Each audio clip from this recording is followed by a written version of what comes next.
6h25 sur Europe 1 en ce 25 décembre 2015. Aujourd'hui dans l'histoire, bonjour Franck Ferrand. Bonjour Pierre, bonjour Anissa, joyeux Noël à tous. Bonjour. Mais oui, vous aussi. Nous sommes justement le 25 décembre 2015, mais en quel 25 décembre êtes-vous, cher ami? Un drôle de 25 décembre, celui de 1920. Alors c'est un jour de Noël, mais un Noël peu chrétien, il faut bien le dire, puisqu'il s'agit de la naissance du Parti communiste français, le PCF. Ce 25 décembre 1920 s'ouvre en effet le célèbre congrès de Tours. Il va durer 5 jours. C'est le Rassemblement des socialistes français, si Exactement, le 18e congrès des socialistes, exactement, mais l'heure est plutôt à la division.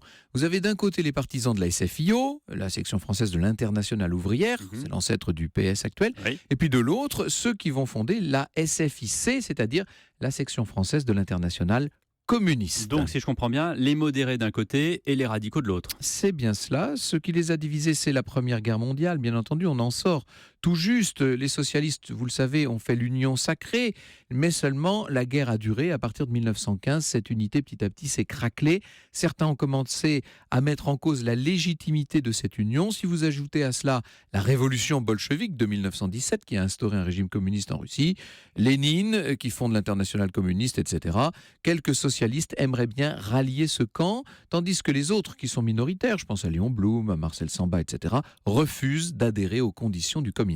Donc, la question va être tranchée lors de ce congrès de Tours. Exactement, les deux tendances s'affrontent à coups de discours et d'invectives. Or, c'est la motion communiste qui l'emporte à une large majorité. À compter de cette date, il y aura deux formations distinctes, donc la SFIO d'un côté et le Parti communiste français de l'autre. Un PCF qui va bientôt devoir faire face à l'influence de Moscou. On appelle ça la bolchevisation, mais enfin ça c'est une autre histoire. L'histoire, on la retrouve avec vous tout à l'heure à 14h sur Europe 1, Franck Ferrand. Nous parlerons d'Osiris ou en reparlerons. L'exposition s'appelle Mystère englouti d'Égypte. Il faut y courir. Merci Franck Ferrand.